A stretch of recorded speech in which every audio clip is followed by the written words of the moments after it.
1, 2, 3. Buona la prima con veloce Volton Jet che va a prendere l'iniziativa nei confronti di Cicerone Jet, poi terza posizione per Danubio Tav che precede il resto del gruppo con l'avanzata in avanti da parte di Amélie Pan probabilmente, che va su Volton Jet, 16,1 per il lancio, proprio Amélie Pan che va a chiedere strada a Volton Jet, il quale ovviamente replica. Prova a farsi posto in seconda posizione Salvatore Valentino Numero che riesce 4, a parcheggiare Vassallo, avanti a Cicerone Jet, è rimasto di fuori invece Danubio Tav, 400 metri in 31,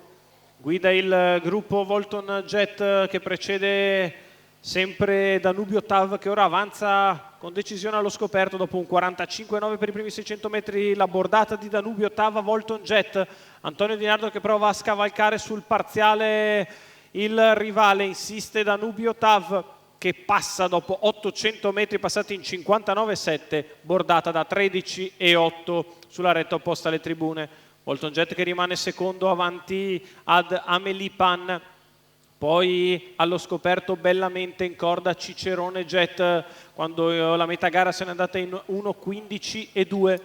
Bellamente che per il momento non porta granché avanti il treno esterno, tanto che si muove Universo Jet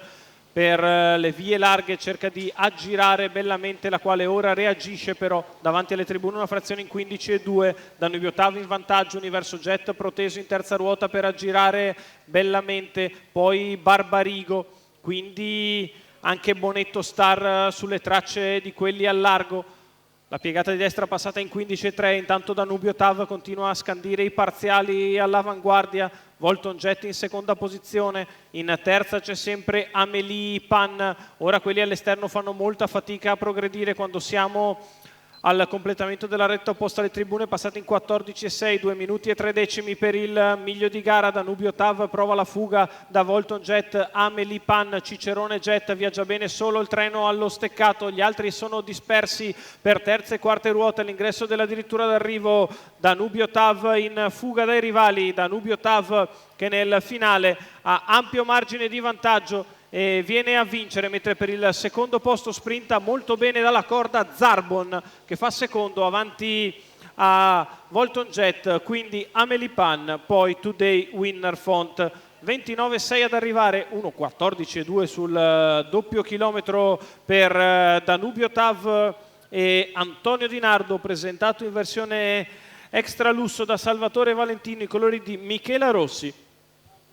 Ottima prestazione di Danubio Tav che sfonda nei confronti di Volton Jet, nel finale stacca e vince sui rivali. Conclude molto bene dalla corda Zarbon che finisce al secondo posto, al terzo il 5 di Volton Jet, al quarto il 3 di Amélie Pan, al quinto il 6 di Today Winner Font, in numeri 285 la Tris, 2853 il quartet, 2853-6 la combinazione quinte, tutti dello start, i primi 5 arrivati.